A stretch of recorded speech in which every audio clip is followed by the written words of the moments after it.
ജനക്കൂട്ടം വർദ്ധിച്ചു വന്നപ്പോൾ ഈശോ അവരോട് പറഞ്ഞു, ഈ തലമുറ ദുഷിച്ച തലമുറയാണ്. ഇത് അടയാളം അന്വേഷിക്കുന്നു. എന്നാൽ യോനായുടെ അടയാളമല്ലാതെ മറ്റൊരടയാളവും നൽകപ്പെടുകയില്ല.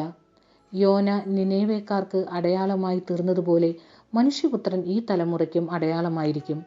ഈശോയുടെ ഏറ്റവും വാത്സല്യമുള്ള കുഞ്ഞുമക്കളെ, സ്വർഗത്തിൽ നിന്ന് അടയാളം ചോദിച്ചവർക്ക് ഈശോ നൽകുന്ന മറുപടിയാണ് ഇന്നത്തെ സുവിശേഷ ഭാഗത്തിലൂടെ നാം കേൾക്കുന്നത്. ഒരു അടയാളത്തിനു വേണ്ടിയുള്ള ജനങ്ങളുടെ ആവശ്യം ഈശോ നിരസിക്കുകയാണിവിടെ. കണ്ണഞ്ചിപ്പിക്കുന്ന അത്ഭുതങ്ങളൊന്നും ചെയ്യാൻ ഈശോ ആഗ്രഹിക്കുന്നില്ല.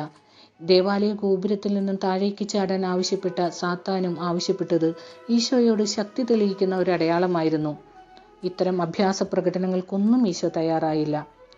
യോന നിനേവേക്കാരെ രക്ഷിക്കാനുള്ള ദൈവനിർദ്ദേശം സ്വീകരിക്കുവാൻ വിസമ്മതിച്ചപ്പോൾ 3 രാവും 3 പകലും മത്സ്യത്തിന്റെ വയറ്റിൽ കഴിയേണ്ടി വരികയും തുടർന്ന് മത്സ്യത്തിന്റെ ഉദരത്തിൽ നിന്ന് മോചിപ്പിക്കപ്പെടുകയും യോനായുടെ പ്രസംഗം കേട്ട് എല്ലാവരും അനുദപിക്കാനുള്ള ആഹ്വാനം സ്വീകരിക്കുകയും ചെയ്ത ഭാഗം പഴയ നിയമഗ്രന്ഥത്തിൽ നാം വായിക്കുന്നുണ്ട്.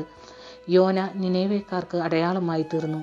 ഈശോ നമുക്ക് മുമ്പിലെ അടയാളമാകുന്നു. ഇസ്രായേൽക്കാരിയല്ലാത്ത ദക്ഷിണദേശവാസിയായ ഷേബ രാജ്ഞി സോളമന്റെ വിജ്ഞാനം ശ്രവിക്കാൻ ദൂരെ നിന്നും വന്നു. ഇതാ സോളമനേക്കാൾ വലിയവനായവൻ നമുക്ക് മുമ്പിൽ. അനുദപിക്കാതെ ദൈവത്തിന്റെ സ്വരം ചെവികൊള്ളാൻ മടി കാട്ടുന്ന ഇന്നത്തെ തലമുറയുടെ വിശ്വാസരാഹിത്യത്തെക്കുറിച്ചാണ് ഈശോ പറഞ്ഞു വെക്കുന്നത്. ഈശോയുടെ ഏറ്റവും പ്രിയപ്പെട്ട കുഞ്ഞുങ്ങളെ, പലപ്പോഴും നാമും നമ്മുടെ വ്യക്തിപരമായ ആവശ്യങ്ങൾ നേടുന്നതിനായി അത്ഭുതങ്ങളും അടയാളങ്ങളും തേടി നടക്കുന്നവരാണ്. അതിനേക്കാൾ ഉപരി ഈശോയുടെ സ്നേഹത്താൽ നിറഞ്ഞു കവിഞ്ഞ് അവിടുത്തെ മൂല്യങ്ങളെ സ്വീകരിക്കാനുള്ള ഒരു ആഗ്രഹമാണ് നമുക്കുണ്ടാകേണ്ടത്. ഈശോ നമ്മുടെ കൂടെയുണ്ട്. ഈശോ നമുക്ക് ചുറ്റിലുമുണ്ട്. ഈശോ നമുക്ക് മുമ്പിൽ നിൽക്കുന്ന നമ്മുടെ സഹോദരങ്ങളിലുണ്ട്. ഈശോ സഭ നൽകുന്ന കൂദാശകളിലുണ്ട്. ഈശോ എല്ലായിടത്തും എപ്പോഴും ഇപ്പോഴും സജീവനായി നമ്മോടൊത്ത് വസിക്കുന്നു. അതിന് മറ്റൊരടയാളവും നമുക്ക് ആവശ്യമില്ല. അത്ഭുതമാകേണ്ടത് നാം ഓരോരുത്തരുമാണ്. ഈശോ നമ്മുടെ ഉള്ളിൽ വസിക്കുമ്പോൾ നാം മറ്റുള്ളവർക്ക് മുമ്പിൽ ഒരു അത്ഭുതവും ആശ്ചര്യവുമായി മാറുന്നു. നാം നമ്മുടെ സഹോദരങ്ങൾക്ക് ആവശ്യമായ നന്മകൾ ചെയ്യുമ്പോൾ ഈശോ ഒരു അത്ഭുതമായി, അടയാളമായി നമ്മിലൂടെ മറ്റുള്ളവരിലേക്ക് കടന്നു ചെല്ലുന്നു. പിതാവായ ദൈവം നമുക്ക് എല്ലാവർക്കുമായി തന്ന ഏറ്റവും വലിയ അടയാളവും അത്ഭുതവും സമ്മാനവും ഈശോ തന്നെയാണ്.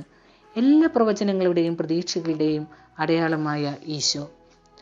നമുക്കിന്നേ ദിവസം ഈശോയോട് പ്രത്യേകം പ്രാർത്ഥിക്കാം. ഈശോയെ, നിന്നെ ഞങ്ങൾ ഹൃദയത്തിൽ സ്വീകരിച്ചുകൊണ്ട് നിനക്ക് സജീവ സാക്ഷ്യം നൽകുന്ന കൊച്ചു കൊച്ചു അത്ഭുതങ്ങളും അടയാളങ്ങളുമായി ഞങ്ങളുടെ ജീവിതത്തെ രൂപാന്തരപ്പെടുത്തണമേ എന്ന്. പിതാവായ ദൈവത്തിൻ്റെ സ്നേഹവും പുത്രനായ ദൈവത്തിൻ്റെ കാരുണ്യവും പരിശുദ്ധാത്മാവിൻ്റെ കൃപാവരങ്ങളും ഇന്ന് നാം ആയിരിക്കുന്ന സകല മേഖലകളിലും ഉണ്ടായിരിക്കട്ടെ. ഈശോ മിശിഹായ്ക്ക് സ്തുതിയായിരിക്കട്ടെ. ഈശോയുടെ ഏറ്റവും പ്രിയപ്പെട്ട കുഞ്ഞുങ്ങളെ, ഈശോ നിങ്ങളെ സ്നേഹിക്കുന്നു. ഈശോ നിങ്ങളെ ഒത്തിരി സ്നേഹിക്കുന്നു. ഈശോ നിങ്ങളെ ഒത്തിരി ഒത്തിരി സ്നേഹിക്കുന്നു. ആമേൻ. ഒത്തിരി സ്നേഹത്തോടെ നിങ്ങളുടെ ടീച്ചർ.